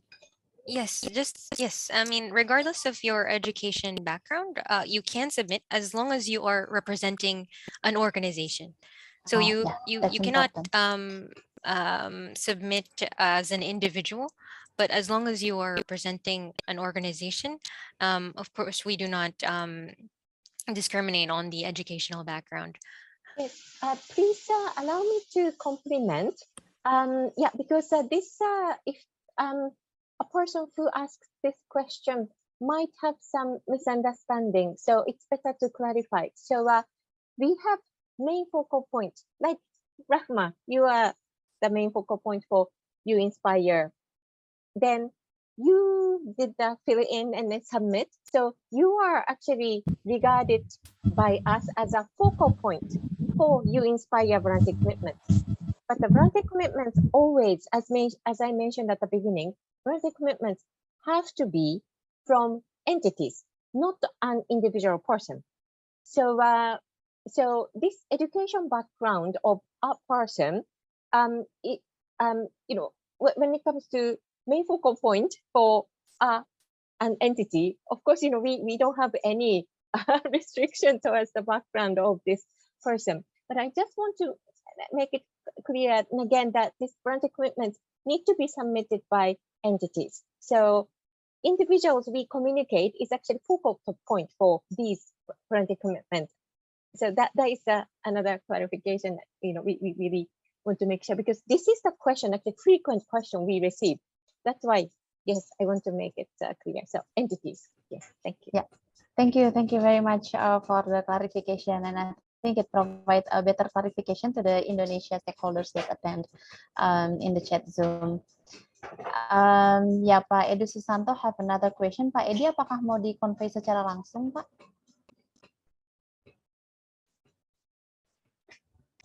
So the other questions from Pak Edi Susanto is it also possible for disabled person and also survivors, ya, disaster survivors, penyintas rare disease itu apa ya?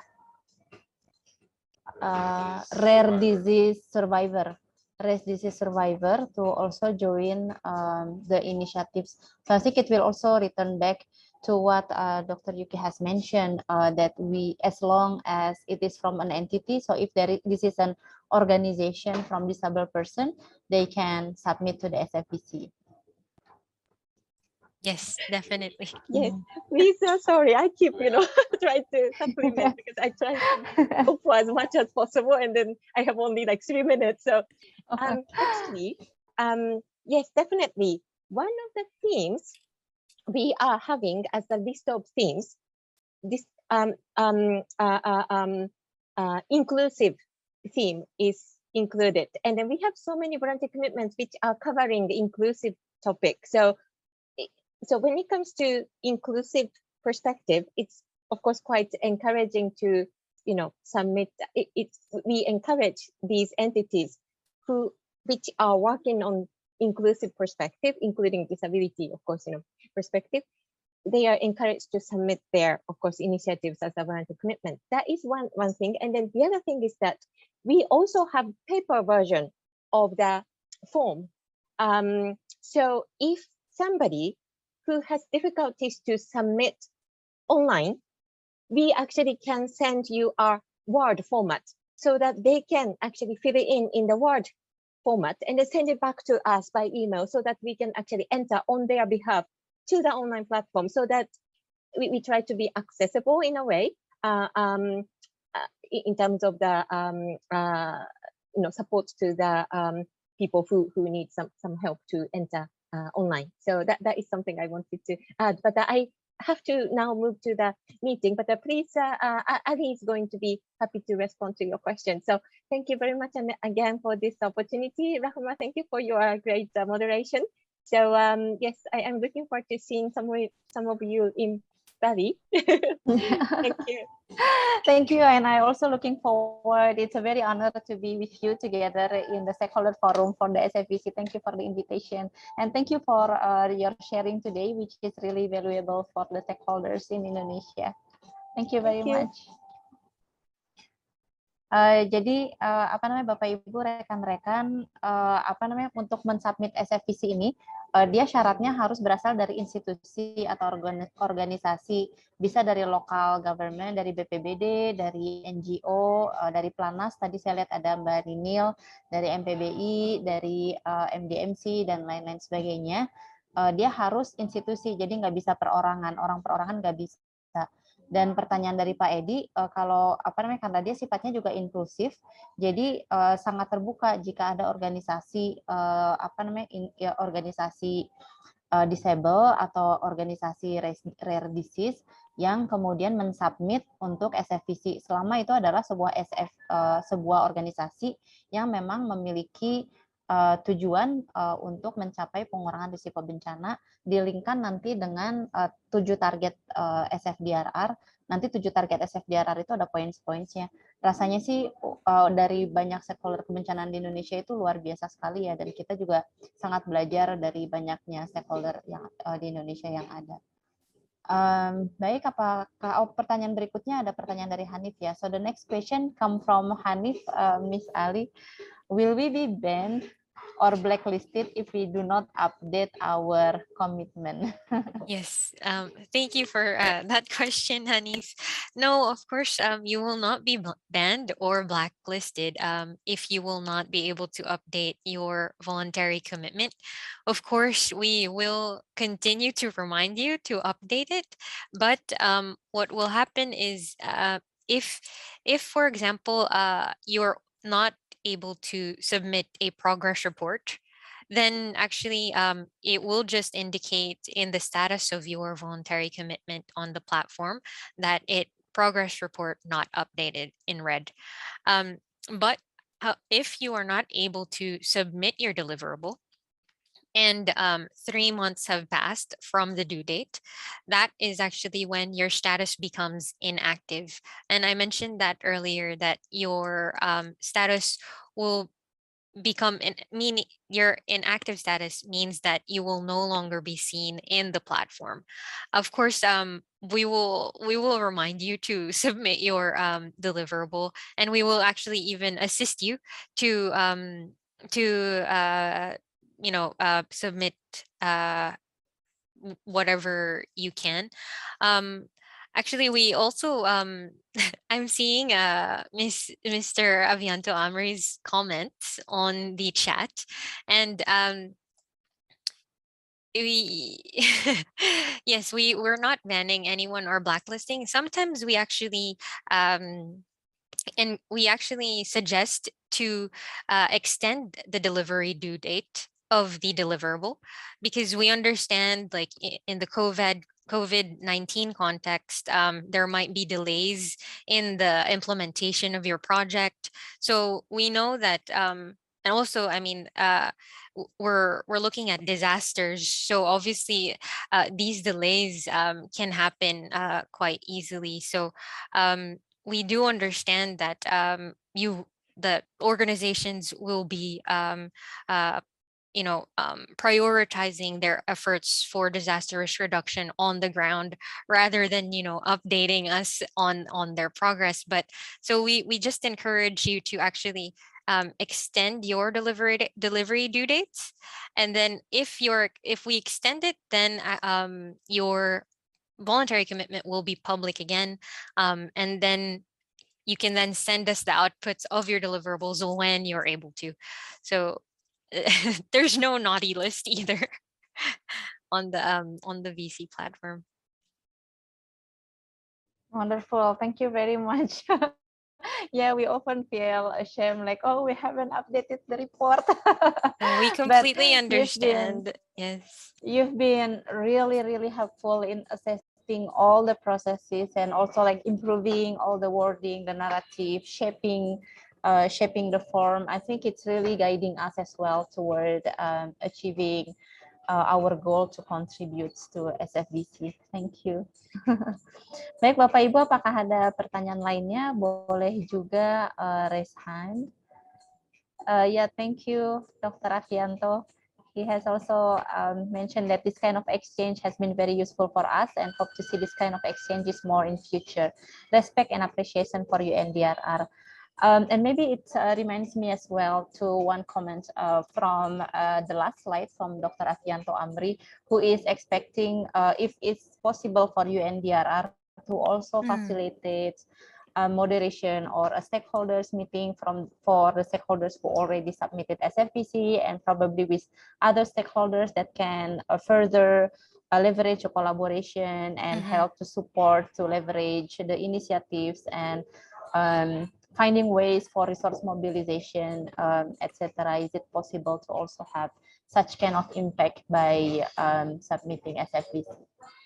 Yes, actually, we will usually we do organize events with our stakeholders who have already published voluntary commitments, and we can connect you to these stakeholders. Obviously, we need to request their permission, but I think it's actually a very good idea to have this stakeholders meeting to encourage more collaboration among stakeholders. We will definitely consider it. I've taken note, and we will try to make sure to mobilize and leverage this active participation of this group of VC submitters, to make sure that we work together in building resilience against disasters. Like, thank you, Ms. Ali, for the answer and also for responding positively toward these ideas, which is, I think, will be very useful and beneficial for many of us. I think a question from my end is we also get some difficulties in filling the budget form because we actually have a lot of in-kind support, not only like financial or monetary, but in-kind support from the partnership. So how to monetize? Should we monetize this kind of in-kind in the budget, or are there any other form that we can put? Or yeah, that's a very very good point, because I know that a lot of contributions, some are in kind. I will actually need to see if we can maybe have a separate like input for in-kind contributions.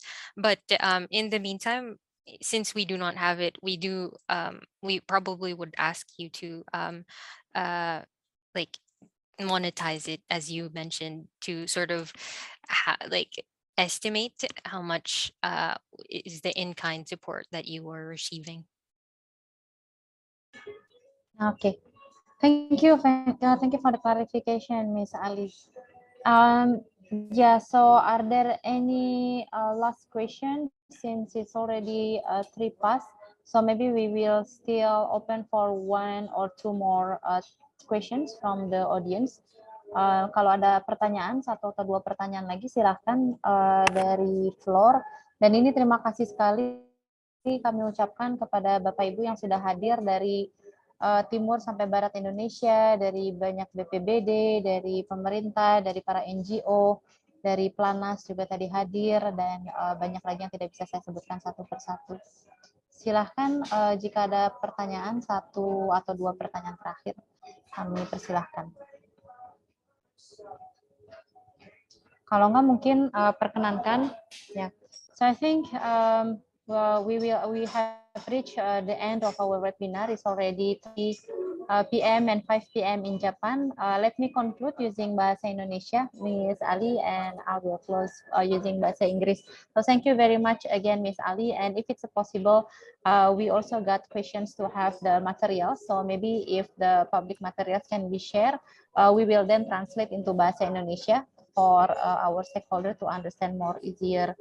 Jadi Bapak Ibu, alhamdulillah hari ini kita berterima kasih sekali kepada UNDRR, juga kepada UNOCHA yang sudah memfasilitasi JBI, kepada UNSPIRE Indonesia, BNPB, BRIN, dan masyarakat koalisi masyarakat untuk GPDRR 2022. Dan kita percaya bahwa stakeholder kebencanaan di Indonesia ini sangat banyak, dan kenapa SFVC ini kemudian menjadi penting, karena saat Indonesia ini menghost GPDRR itu salah satu alasannya karena memang kontribusi Indonesia di kebencanaan itu sangat besar sekali.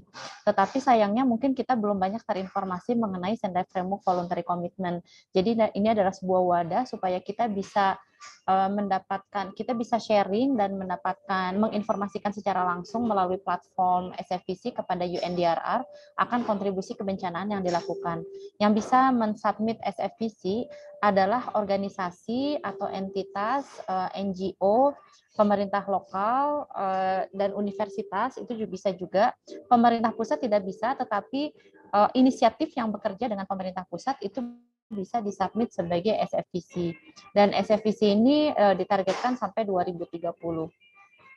Untuk benefitnya, memang tadi kita belajar dari sharingnya Mas Hanif dan sharingnya Mas Anto, bahwa dengan submit SFVC kita bisa mendapatkan recognition dari international institution, dan ini langsung lembaga PBB yang menangani kebencanaan. Kemudian kita juga jadi berkesempatan terkoneksi dengan network global, mendapatkan opportunities untuk expanding collaboration, dan juga menjadi tools untuk monitoring kita karena ada deliverables di situ, dan juga kemampuan kita untuk continuous berkembang secara continuous. Manfaat lainnya, kita juga jadi bisa sharing tentang pekerjaan kita kepada publik global, bisa saling belajar juga dari yang lain, dan tetap kita terjaga motivasinya, dan juga menjadi highlighted. Kita merasa banget ini terasa termotivasi karena nanti di akhir tahun kita dapat notifikasi from UNDRR. Jadi nanti kita jadi di reminder kan, oh ya kita tahun ini ngapain nih, kita masih kontribusi untuk SFDRR atau enggak. Itu menjadi tools Monef yang menjadi sangat baik. Juga bisa menjadi nantinya bisa menjadi bagian dari data analisis dan evidence secara nasional dan global untuk melihat seperti apa sih kontribusinya. Jadi ini ada kontribusi, ada manfaat untuk stakeholdernya, ada manfaat untuk UNDRR, dan juga ada manfaat untuk publik. Nah harapannya tahun ini kita bisa mendapatkan kontribusi, ada teman-teman yang memang secara konkret mensubmit SFVC, dan UNSPIRE Indonesia dan juga Predik akan dengan senang hati membantu untuk mengassist if there is, kalau ada problem, kalau ada masalah atau mau bantuan teknis untuk submitting SFVC, nanti bisa konsultasi dengan kita.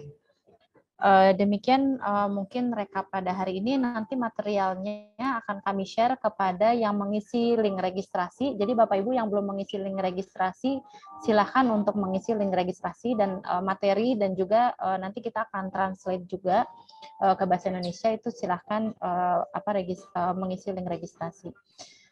So yeah, Ms. Ali, we informed to our stakeholder in Indonesia that UNSPIRE Indonesia and also Predik will be happy to assist our stakeholder if they need any assistance to submit the SFVC.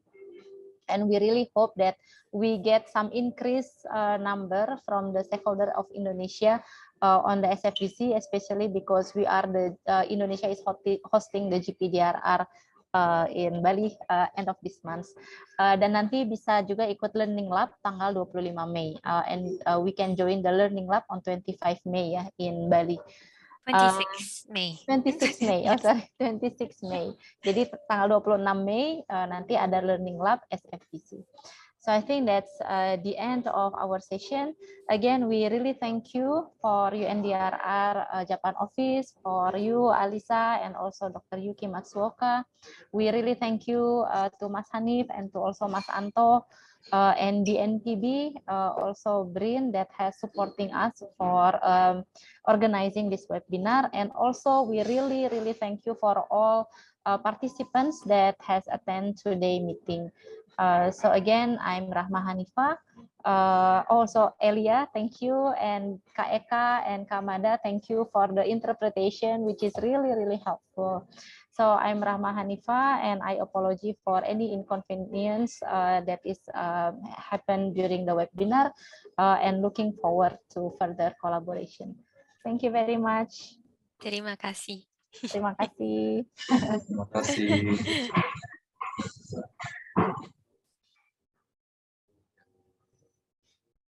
Certificates.